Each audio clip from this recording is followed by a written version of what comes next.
Do you believe in an ecosystem approach to fisheries management? If so, or if not, how does that translate into fisheries policies that sustain fishing communities and marine ecosystems? Lenore, first answer is yours. Yes, I do. I do believe in an ecosystem approach for everything.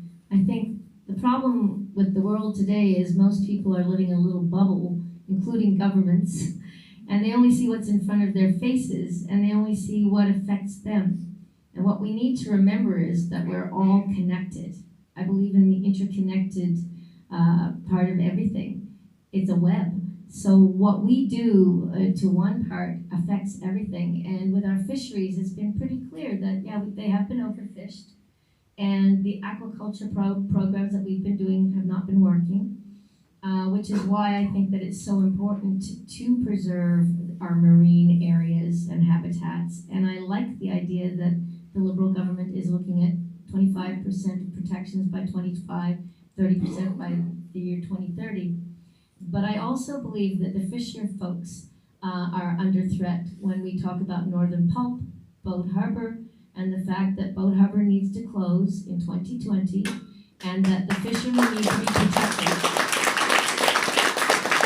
Their jobs are important too. And I was never so proud as the day that we had the big rally, I think it was July the 5th or 6th, and we all showed up down in Pictou, and all the boats suddenly came into the harbor. There were 400 of them, all these little fishing boats, and they had First Nations flags on them. So they showed that they were in consultation and in solidarity with our First Nations people. That's the way forward. Thank you.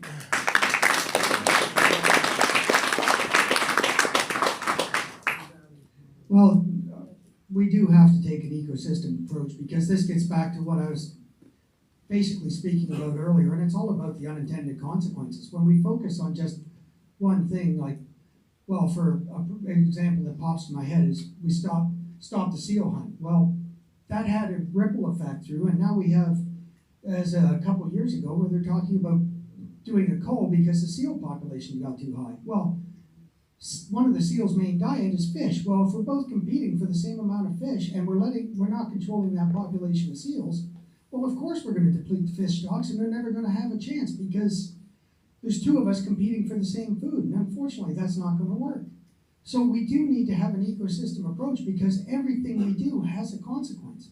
And if we're not looking at, okay, well, we want to fish turbot, well, then we got to look at, okay, what other predators, what other things will that ripple effect have when we start fishing these amounts?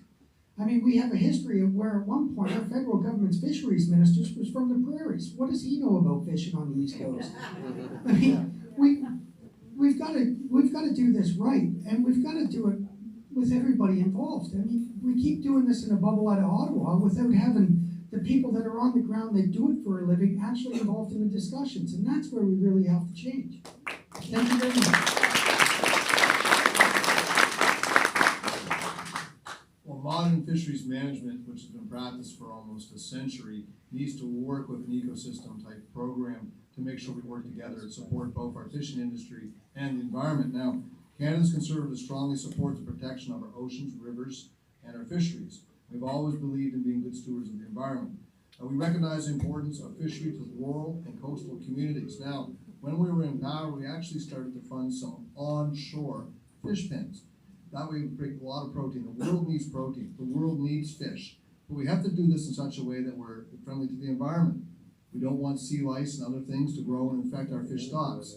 So doing some things on land, using technology, and exporting that internationally, we can actually support the fishing industry both here at home and abroad. If you get a chance, it's a beautiful drive, go up to Advocate Harbour and see the facility that's been built up there by a local entrepreneur with support from the federal government through ACOA, where he's developed a great way to produce a whole stock of fish, which is disease-free, which we can export internationally to new markets. This is a type of technological development we need to support as a federal government, support the fishery, support fishing innovation, and protect the fish stocks we currently have. When we do those type of programs and develop this technology, working with local entrepreneurs, we then can export and sell this technology worldwide. We're going to need protein, unlike Larry said, we need cows, we need meat, we need protein worldwide. We need to supply Africa for food, there's people starving there, and we can do it here in Canada.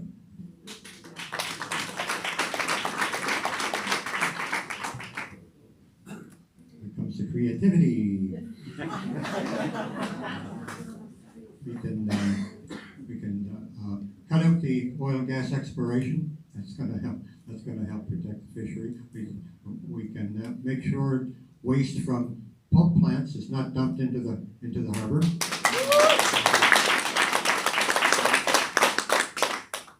How about salt? We have to set tougher new limits on fish stocks. Some fish stocks are being depleted. So in some areas we need tougher legislation, and our policy for improving the UIC program will help fishermen survive the changes and stay in the fishery.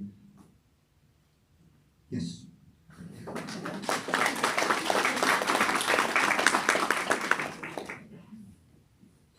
One of the greatest things I think I've heard here tonight is the Liberals and the Conservatives and the Greens all believe that we should take fish farming out of the ocean and put it on land. So there's something we agree on, and I certainly hope that whoever ends up in government really goes forward and keeps that promise, if I heard that correctly.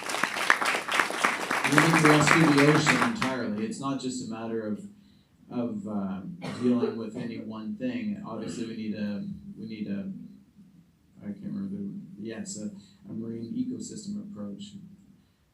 The codfish, 27 years now we've had a moratorium on cod fishing, and there still aren't any codfish. So we can see how singling out single species does not work.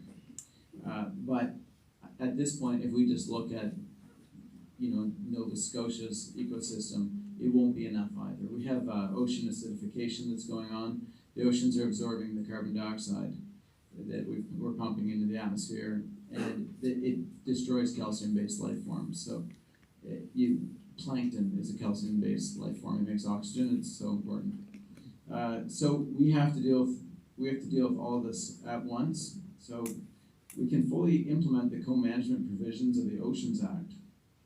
We can protect independent harvesters and coastal communities by entrenching owner-operator and fleet separation policies in the Fishery Act.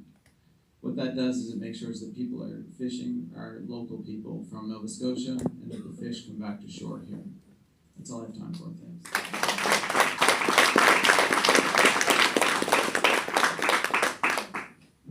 Thank you. Question 7, environmental racism. One historical but ongoing example of environmental racism is the pulp mill at Pictou Landing. The provincial government announced the building of the mill in December 1964 as a great way to create jobs, and in 1966 signed a report authorizing the disposal of effluent into Boat Harbour.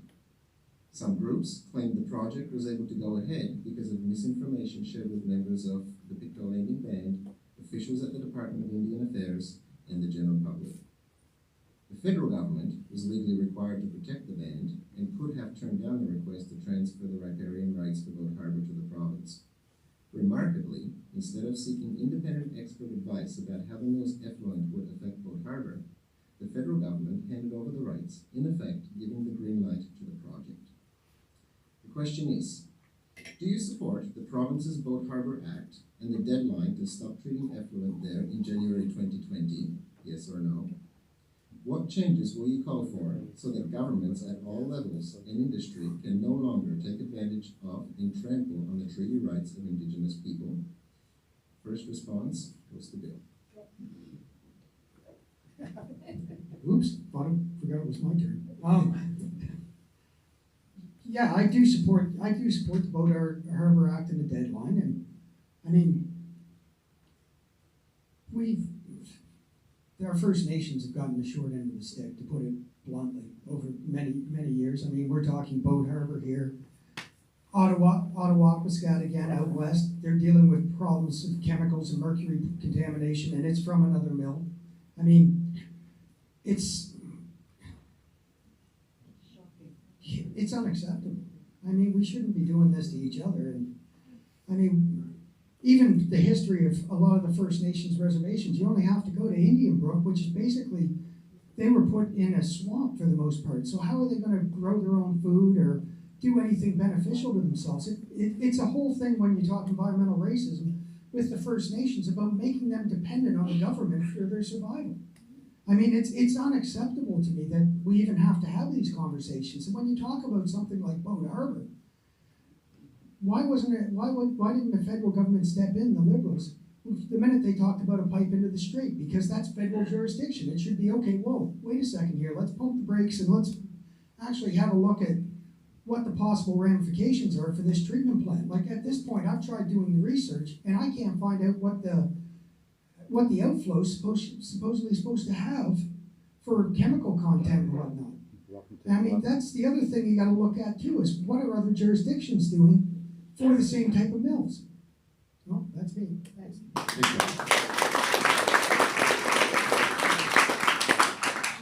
Well, first and foremost, Boat Harbor must be closed and it must be cleaned up, and the federal government has a huge role in that, and there is money there to make sure that's cleaned up. As far as the Boat Harbor Act, the Premier's got himself in a real bind here. He's got an artificial political deadline to be negotiated, and we haven't seen the results of the environmental assessment yet because Northern Pulp and Paper Excellence, like him or hate him, just managed to submit their final proposal answering the minister's questions yesterday. And it's going to take a number of weeks here to work through that, and then public consultations depending on what is recommended by the government, and then the minister is going to make the final decision. Now, to be open and transparent, I have land on the Northumberland Strait. I have a personal stake in what goes into that strait, as do other members of my family. I want to see the signs and see exactly what's going to happen there, as do many people. But I also have to look in the eyes of the forestry industry, who depends on that pulp mill. 1,200 employees in northern Nova Scotia. These are not employees of Northern Pulp or Paper Excellence or executives. These are the guys and ladies that go in the woods and work a hard day's work for a hard day's pay. The foresters, the owners, the small woodlot owners, the suppliers, the people that sell equipment. These are your friends and neighbors. They're trying to put meals on the plate for their students and their children. We have to think of both sides of this. And we shouldn't be working against each other. We have to work together. We need the forestry and the fishing industry and the First Nations to get together on this with government, and we've got to get this right to protect those jobs and get Boat Harbor cleaned up as well.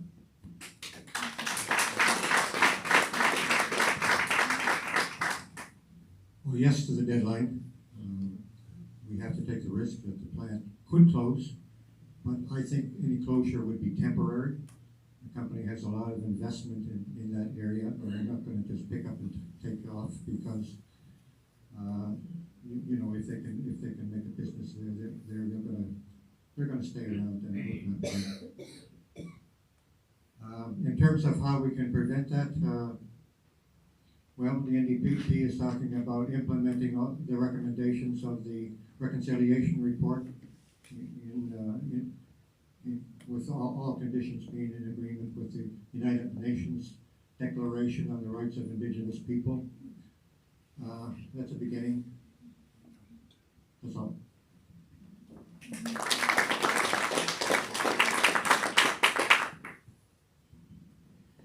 Great.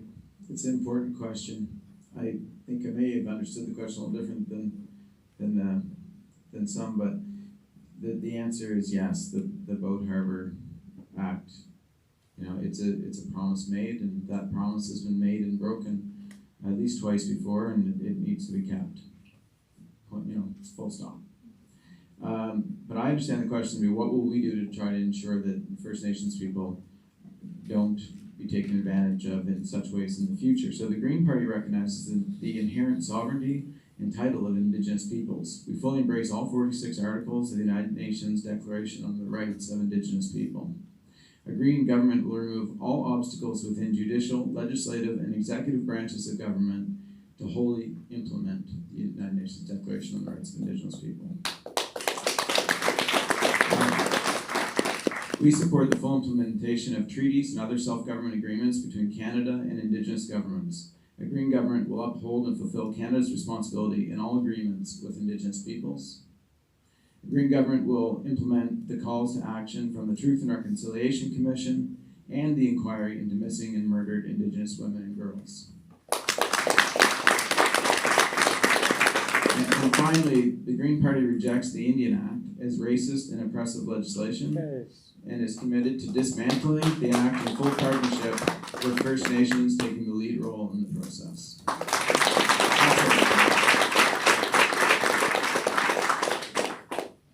Well, I fully support the closure of Boat Harbor Act because and sticking with the act because I think I'm the only person at this table who actually voted for that.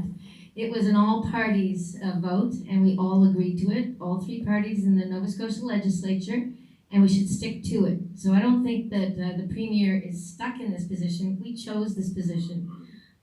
All of us agree that it must close on time. I am not in favor of dumping the effluent into the Northumberland Strait. And I will fight against that tooth and nail, as I have been. I'm also against the dumping of salt brine in the Shubenacadie River. And I've been on the forefront of that one and will continue to fight against that as well. Water, as we said, is sacred. We need to start looking at nature in a different way. In New Zealand, for instance, they recognize the rights of rivers. They recognize the rights of Mother Nature. And we have removed ourselves so far from Mother Nature that we think we're in control. Well, guess what? She's letting us know big time who is in control. And unless we start listening to her and acting properly, she's going to continue to act out and show us who's boss. So when it comes to the Indigenous people, we have already committed to the UNDRIP, it's called, the UNDRIP commitments. And in our very first year back in office, we will take action to implement all of those Declaration of Rights of Indigenous in the very first year of the mandate. Thank you.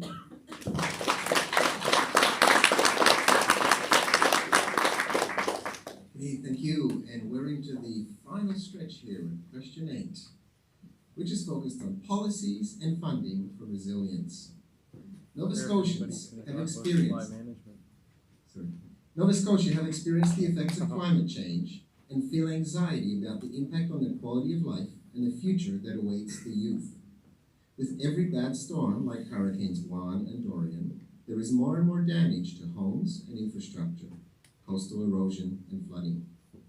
In the days following these storms, large numbers of homes are losing power for longer than 72 hours we're told to prepare for.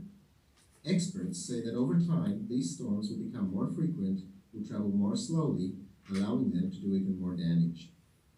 If damage becomes more common and catastrophic, we wonder whether insurance companies will stop covering some of the damage or will make policies so expensive that only the very wealthy will be able to afford them. All of the damage caused by climate change and having to fix and rebuild after the storms and flooding is emotionally draining and physically exhausting. Surely, having businesses closed and having people off work after a negative event is bad for the economy. Now the question. What policies and funding would your government implement to help the provinces, municipalities, businesses, and citizens make our properties, communities, and infrastructure more resilient in preparation for the increasingly negative effects of climate change? First response goes to Scott. Well, thank you very much for that question. And it's very pertinent in our area. We're a low-lying area. During my first term as a member of Parliament, up in Advocate Harbour, where we had the fish farm, there was a seawall. The seawall was owned by the Canadian Coast Guard. The other part of the Advocate Harbour community is protected by Acadian dikes. Acadian dikes are the responsibility of the Nova Scotia Provincial Department of Agriculture. Advocate Harbour is like New Orleans, it's below sea level. And without those two government-owned pieces of property protecting them, it will flood. Now in 2008, there was a rather large storm that blew a hole right through the seawall and blew a hole through the dikes. The Nova Scotia Provincial Department of Agriculture repaired the dikes, but the Coast Guard refused to fix the seawall because it didn't have any operational need for it. It used to be the right-of-way to a lighthouse, which no longer exists. So I had to work with the community, work with the province, and work with the government, and work with the Coast Guard and the Department of Fisheries to secure funding to really fix that seawall and make it permanent. This is the type of investment you have to make through our infrastructure programs so it can help low-lying communities, and there are many in our area, here in Truro, up in Amherst, the Shetland Isthmus. We need to take steps like the Truro Flood Advisory Panel does here in this area in conjunction with Colchester County to make sure we invest in mitigation, invest in more dikes, raising the level to protect us against future rising sea levels. It's pertinent to the future of our economy and the future of our community.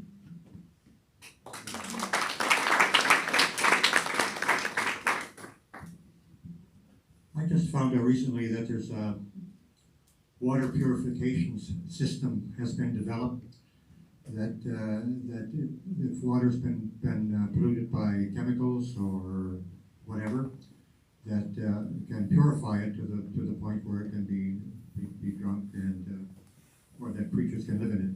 So I think we have to make sure that those kinds of systems are available, so that in the event of a disaster, people will have access to fresh, clean drinking water at least. I think the climate change and requires us, increasing storms and things like that requires us to look at our building codes and upgrade our standards. I think we need governments need to make more money available, because there's going to be more costs that are not maybe covered by insurance. So who's going to pay for it? It's going to have to end up being the government. But in the long run, I think we have to deal with climate change and try to save as much of our environment as we can by dealing effectively with climate change, and that might be the only real thing we can do.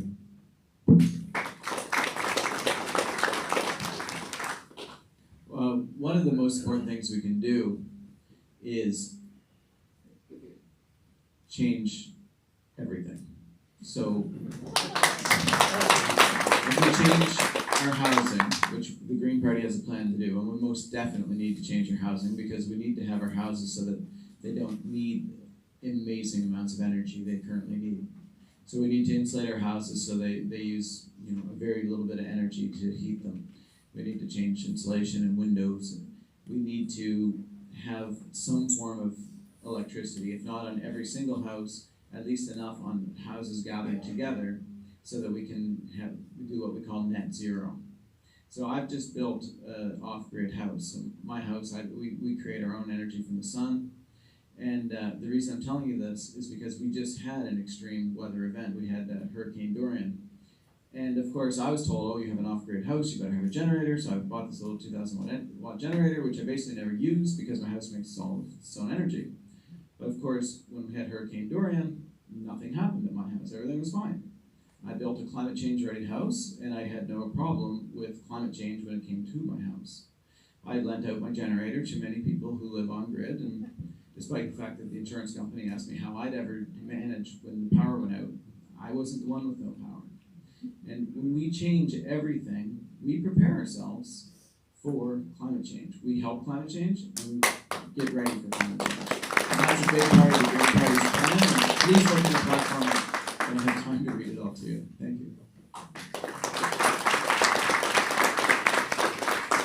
Okay, our government's working very hard to create a brighter and cleaner, more green and prosperous future for all Canadians. We want to help you save energy, reduce pollution, but while creating over 1 million new jobs. So we're investing in renewables to get 90% clean electricity by 2030. We're supporting over 1,200 public transit projects across the country. We could use one here. Making zero emission vehicles more affordable and accessible, phasing out coal by 2030, banning single-use plastics and microbeads, putting a price on pollution so it's no longer free to pollute anywhere in Canada while putting more money back into our pockets. And no, it's not a tax, Scott. Sorry, but I disagree on that one. We want to establish a new $5 billion clean power fund to support the electrification of industries, including resource and manufacturing sectors. We want to launch a new employment disaster assistance benefit, as I told you, that will help replace lost income and protect while we are trying to protect our homes or relocating in case of disasters. We're going to put in 5,000 charging stations across the Trans-Canada and in rural areas for electric cars. We want to help people prepare for climate risks by creating a low-cost national flood insurance program. And we want to help retrofit 1.5 million homes to help Canadians make their homes more energy efficient. Thank you. That's all I've got.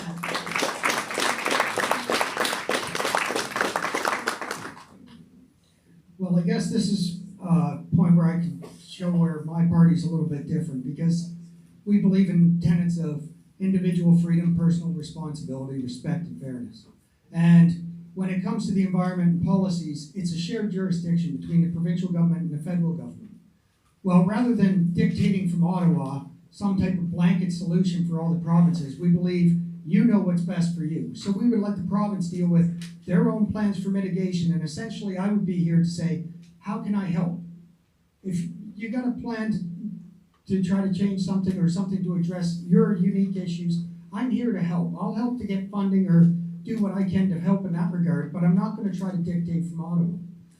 The other part is I'm going to help and save some money for everybody here tonight, because there's a $700,000 study that's going on about refurbing the dikes up in the Chignecto area, and they say hopefully no more than $250,000 of that will be used to see if using the bulldozers that burn diesel is beneficial compared to letting the dikes fail. Well, there, I just did your study. Probably burning the diesel's worth saving the highways and not letting the whole isthmus fail. So I just thought I'd throw that out there to help everybody. But that's the type of thing that you're going to get from Ottawa, because it's a blanket attempt of a solution across a whole country that has its own unique areas and own unique issues. Thank you.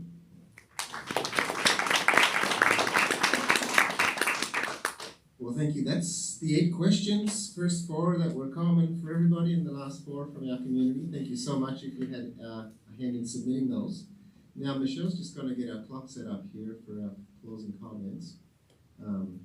The final remarks, we're going to go in reverse order. We're going to begin with Jason, and it's 2 minutes per candidate. So, you ready, Michelle? Okay, Jason, over to you. Okay. Well, we've heard a lot tonight, a lot of promises and a lot of opinions. We always do hear a lot of promises and a lot of opinions. So I think the most important thing for you to do, well, of course, check the record of the parties that you're interested in. And I think it's also really important to check the platform of the parties. And, you know, you really know what the party's going to do when you check the platform and see what's there or what's not there. And of course, you have to understand that the candidates that sit in front of you, if elected your MP, well, I let Bill speak for himself, but I'm pretty sure it's Bill and I have a party that does not have a whipped vote, and every other party has a whipped vote. So at the end of the day, the Green Party can represent the constituents, and you can bring concerns forward. The other parties, well, they're told what to vote and how to vote. And that's a really unfortunate thing, but it's a really important thing for you to understand. You probably all know it already. So this has been my passion, and what I learned along the way is that the environment isn't just about the environment, it's about the people in this room, the people in our communities. We're intricately connected to the environment. So every environmental issue is a social justice issue. It's a healthcare issue. It's every other issue that you can consider. We don't live inside of an economy. We live inside the environment, and our economy lives inside the environment as well. So these are the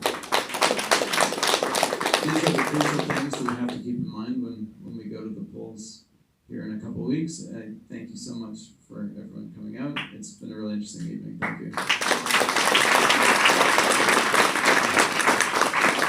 Thank you. I'll just jump in here for a moment. I just had a question about the remaining rebuttals. That's your time. So I think what we'll do is, if you choose to use it, we'll just add an extra minute and a half to your time. So that is your time to use if you choose. So I think, Michelle, what we'll do when the clock runs down to 2 minutes, if you restart it, we'll just keep an eye on it for a minute and a half extra. That should work for us. So, you want to go? Okay. Well, we can do that. It's going to end up get us home at the same time, I suppose. Okay. So let's go with that maybe, and then we'll continue with the concluding statements. Throw it on the ground again? Sure. Thank you. No, I just have a quick rebuttal to what Jason said.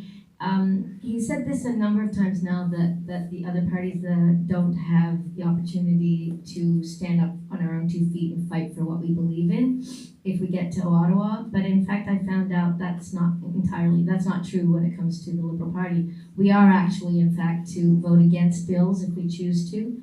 And several have actually done that already and not been kicked out of the party.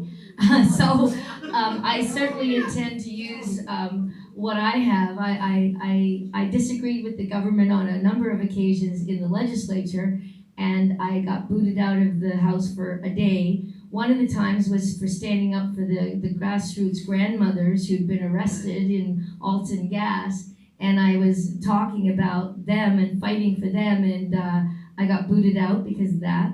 Another time was because I disagreed with the premier because he was saying that how wonderful the film and television industry is now in Nova Scotia in spite of their cuts to the tax credit, and I said that is absolutely not true. I disagree with that, and I got booted out for that.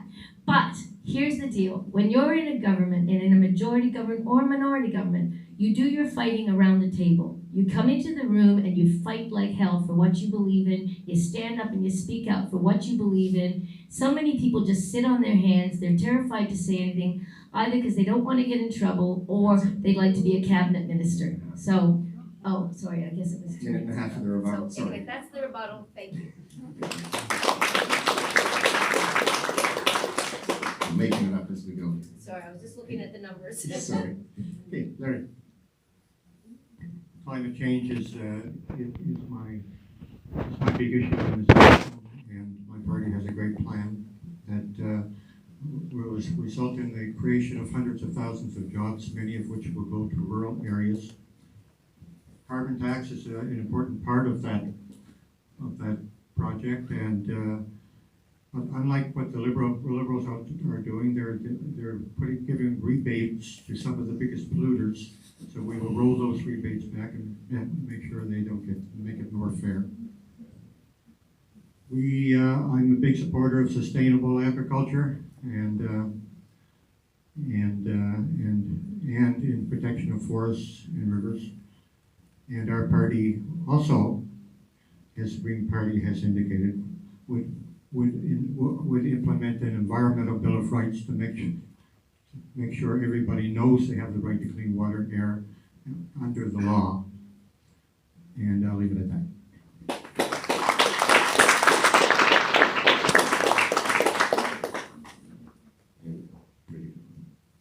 Canada produces an overall amount of 1.5% of worldwide greenhouse gas emissions. We can't take this global challenge alone. We need to work with other countries. China, United States, India, and Canada can be a leader in this. We have millions of children in public who are telling us what they want for their futures by telling us we need to save this planet and work with the environment. And we can do that. And political parties have to adapt and change. And our party has presented the most comprehensive opposition policy on the environment ever done by any government, any opposition party in Canada. A 60-page policy with 51 points in it, with 3 major planks. Green taxes, green technology, not taxes. Taking climate change global and taking care of a greener environment. We have plans and policies and things we can do as a country to make sure we create a green, clean future. The most important of which, we need to tax big emitters, the polluters must pay, and use that money to put into a fund where we can develop technology that we can export to other countries, particularly China, India, United States, who are the biggest emitters. We can't do this alone, but we can be a leader. But to do that, we have to fund our scientists and our innovators in this country. Work with our farmers, work with our foresters, work with our fishers. They know the environment the best because they work in it and live in it every day. They have knowledge. We need to consult. We need to plan. But we need government funding to do it. And we back up and support the polluter pay principle. We're going to stand up and make sure that we help the entire world, not just raise taxes on the little guys in the rural parts of our country.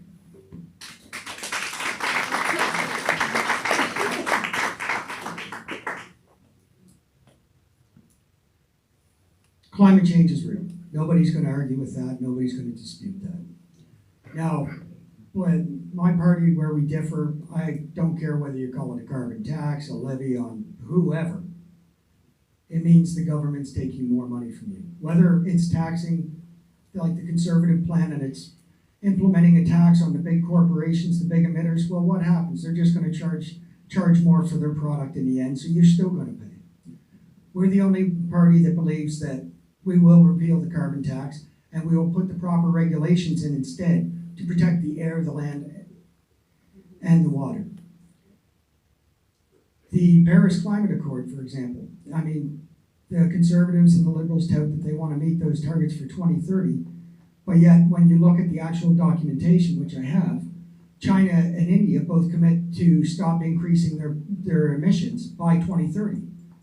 But they're not actually stopping increasing more. That's when all analysts on the planet figure they won't be able to pollute anymore because they'll maximize themselves out. So we're going to step back out of the Paris Accord because the three biggest countries that do over 50% of the emissions have no accountability for the accord. And from a financial aspect, to try to meet those Paris Climate Accord goals will put an unreasonable amount of strain and debt to this country in tune to possibly another $1 trillion to try to meet these targets. We can't keep just going further and further in debt with our country. We can do this stuff without taking money away from you and without having to bankrupt the country in doing so. I mean, there's a reasonable ways we can do this, and it's all about, let's see how we can do this and what the trade-offs are rather than trying to find the solution only to create the next problem. Thank you.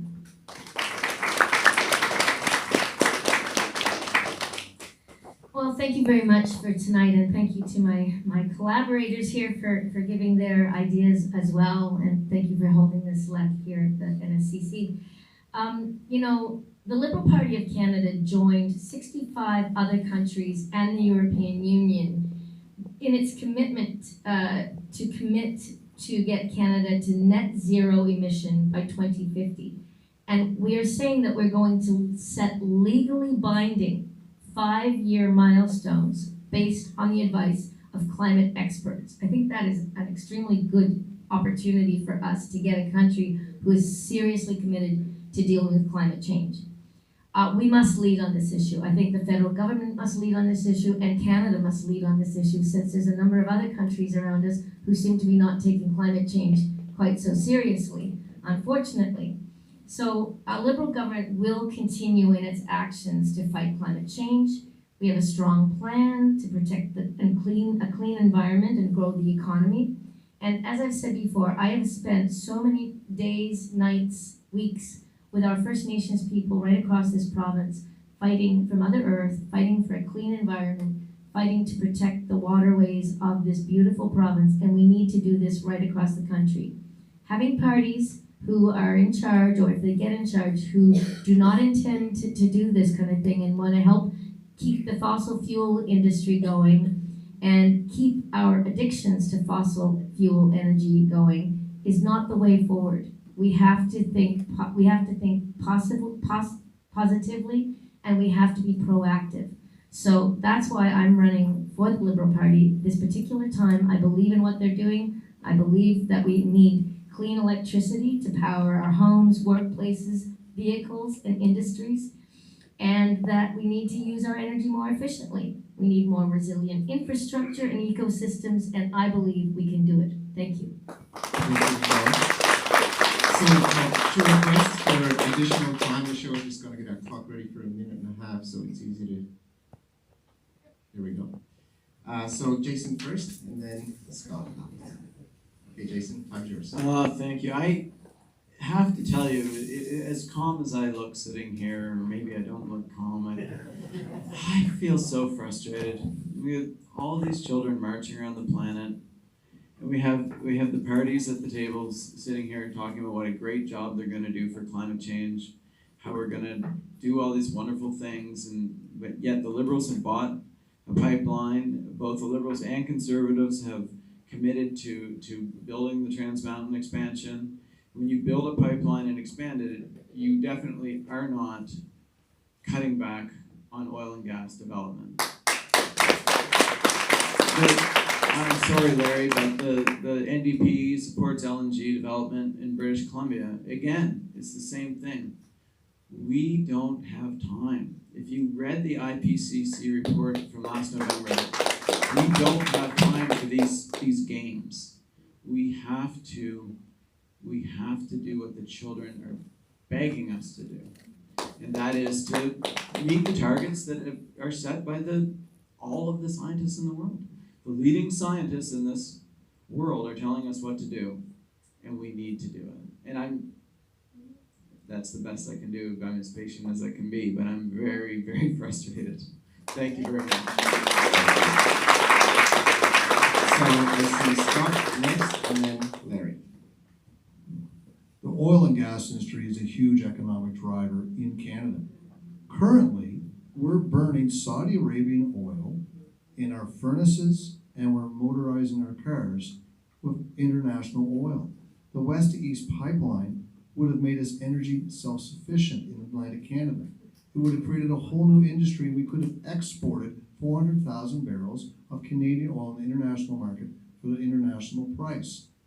We need to make sure that we have a balanced approach that protects our environment, but also supports our economy as well. We need that balance in Canada. The world is not just going to cut off energy products. They're going to get their energy products from Venezuela, from Russia, and from Saudi Arabia. But we need to stand up and protect those workers too. I have a son who's a Red Seal electrician. He flies back and forth. He works in the oil sands. That's how he makes his living. Hundreds of thousands of Canadians do that. We love green jobs, but they're not going to be in Fort Mac, and they're not going to be as much in the rural areas. We need to support a balanced approach where we support our industry as well as our environment and work together. And the answer is not just cutting off a valuable industry and throwing it out the window. Go see the people in Alberta and see how they're feeling. Their economy has been crushed by the policies of the Trudeau government. Technology and research development is the answer, and we can export that and support other countries. Remember, 1.5%, we can't save the world by ourselves, but we can do it if we show leadership with everyone involved.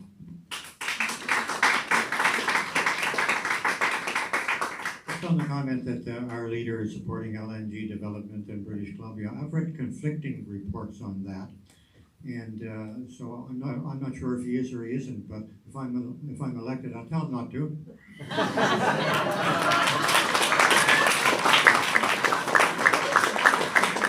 Michelle's just going to reset the clock for Bill.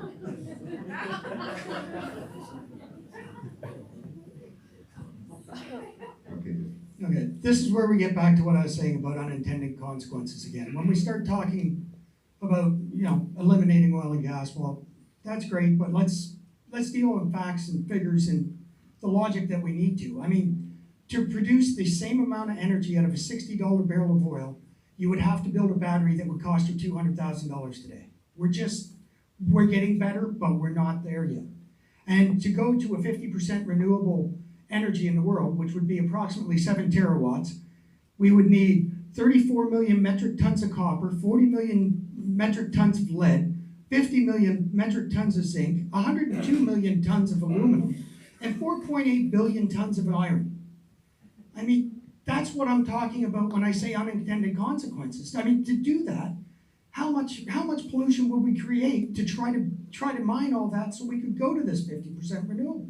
I believe we're going to get there, and I believe things should be in a conversation like nuclear power.